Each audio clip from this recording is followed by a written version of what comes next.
This review contains story and mechanic spoilers, so click off if you don't want to hear those. From the team that brought you Super Mario Odyssey, Donkey Kong Bananza checks pretty much all the same boxes in terms of impact. As few reasons as there are to buy a Switch 2 at this point, this game is one of them. It's a console seller, and just like Odyssey before it, it will endure as one of its console's best games for as long of a lifespan as it has. Donkey Kong Bananza is a rampage game disguised as a platformer. You are here to punch and destroy, and it's so engrossing that you'll have to force yourself to do anything else. Nearly all of the terrain is destructible, and 3 of your buttons are dedicated to different directional punches, so you can wreck absolute shit from any angle. I thought collecting the 1,000 bananas that are in the game was going to be the main distraction from mainline progress, but no, it's just punching the floor and the walls and the ceiling, and collecting the golden chests that constantly spawn. If you have strong gamer OCD, this is probably a nightmare. In the tutorial area, I spent half an hour just breaking the environment for absolutely no reason, and when you get to this big tunnel of gold that's at the end of it, I could not stop until every piece of it was smashed. It's an urge that eventually fades, but you'll still be burrowing all over the place to get bananas and fossils and such, and it never stops being satisfying.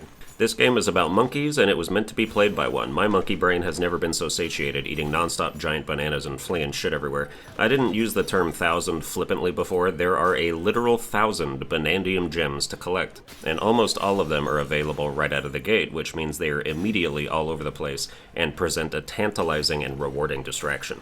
Unlike Odyssey, you don't need to collect any certain amount of them to progress to the next world, but they're still even more enticing to hoard than the moons were, because every 5 you eat unlocks a skill point, which can be used to punch through harder materials or have increased HP, among other things. You don't supremely need to get a lot of skill points early. I'd say the stronger punches are the only super mandatory upgrades to keep up with, and then more HP when you get closer to the late game and dudes start doing 2.5 hearts of damage per hit. But it still feels good to go on a banana spree and then spend a bunch of points at once. I didn't go apeshit on the banana collecting. I had about 400 of them by the time I finished the game, but the quest to find them all is something I could see being super fun to undertake, especially when you find out post-game that increasingly hundreds of them are required to unlock the hidden super skill of each Bananza transformation, which are differing forms of DK Super Saiyanry that grant you unique abilities for traversal and challenge completion.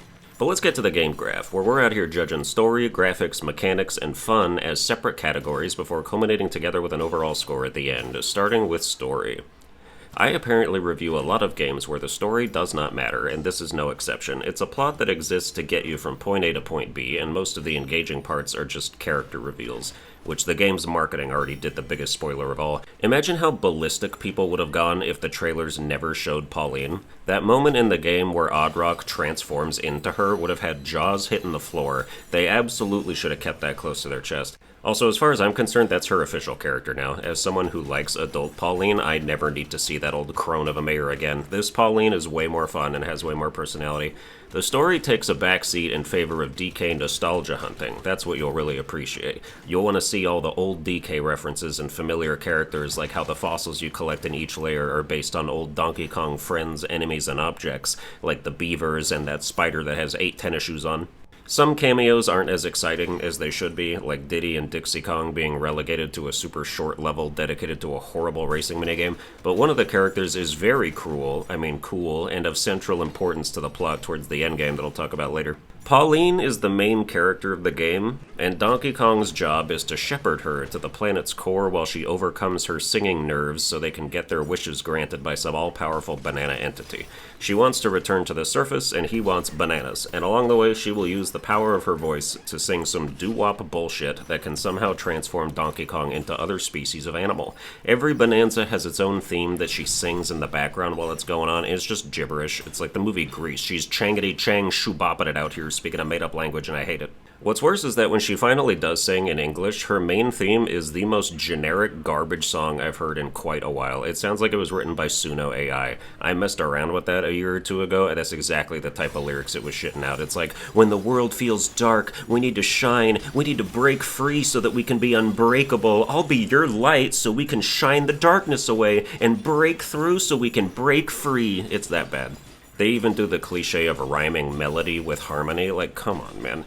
That's what's playing during the end credits, for God's sake. Jump Up Superstar is such a generational banger, and I was expecting something as good or better, but I guess adult Pauline is the songwriter.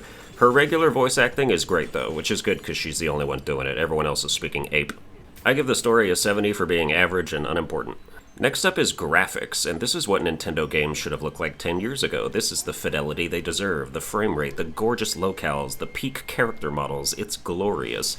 The performance does suffer a bit when there's a bunch of stuff getting destroyed at once, especially in the final boss fight when you have to suck up all that banana mush, but it's not a huge constant. I'd give graphics a 90. Now we have mechanics, and Donkey Kong Bananza does a lot more right than wrong. On the plus side, you have an interactive map that updates in real time as you destroy large parts of it, reflecting your damage done in a way I've never seen before, which is super cool. Then you have cool movement tech with roll jumping and then rolling again in midair for maximum distance getting around quickly. Anytime you need to know where to go, you just hold L and let Pauline sing you the way so you're never lost, at least outside of as lost as you'll be getting in the banana and fossil grind. You can trade fossils for outfits for both DK and Pauline that can have bonuses, though most of the perks don't matter, and it's really just about what color you want your fur to be dyed. I'm a midnight blue guy myself, though the gold fur you can get towards the endgame is bitchin' as well. The depth of the mechanics in Bonanza could go unnoticed if not for the myriad of challenges that take full advantage of introducing you to all the game's hidden physics and functionality. Even by endgame, I was still running into things that tasked me with performing an action I didn't even know was possible, like grabbing chunks off enemy weapons while they're still holding them, or launching dudes upwards into other enemies in the sky. For me, the biggest downside is that climbing is low-key really finicky. DK can climb any surface unless it's slippery, and while he does it super fast, certain angles and situations will just make him fall off automatically without you even pressing anything. Also, if you're hanging on a wall and you decide to punch through it, he just falls as soon as you do it, and it doesn't feel like that's what should happen. Like, he should stay hanging above the gap you just created instead, I feel like. One bad mechanic is that the racing minigame in one of the layers just sucks. You get boost by charging through terrain, but when you boost, it just launches you skyward and leaves a trail behind you, and it doesn't feel like you're going much faster. But then when you coattail off your opponent's leftover boost trails, you actually speed up a lot. So it's like you're disincentivized from doing your own boosts, because your opponent could use them, and you'd rather use theirs. But also, they last long enough that you can come back around and use them the next lap, but it just feels weird. Plus, it's a 1v1 race, which is inherently not fun, and to have a whole layer dedicated to something this half-baked feels like a bad distraction. It only takes up like 10 minutes of your time, though. The last gripe I could probably say that I have is that there is virtually no enemy variety. Almost every single enemy in the game is either a floating thing that throws stuff at you or a melee tank you have to punch through to expose its core and kill it. Even when you get to the real villain of the game and start fighting his goons instead of the goons you've been fighting, they're just reskins of the exact same enemy types, and when they do venture out of those types, they just make enemies that are annoying. Like an otherwise invincible scorpion that you have to sit in the light and wait for him to walk in it to become vulnerable. I still give mechanics a 90 though. Now for fun. Is Donkey Kong Bananza fun? Oh hell yeah, dude. Just running around punching shit is a blast, and collecting bananas is engrossing until you realize you've been on the same layer for 6 hours. It's probably time to move on. There's 14 or 15 themed layers to go through. A few of them are filler layers, and it does seem like they front-loaded all the most expansive areas into the beginning, while they get shorter as you get to the end. Though my favorite layer, the feast layer, is an exception. I just like anything related to food. I said from the outset I hope they do something that's like the Luncheon Kingdom from Odyssey, and I was not disappointed.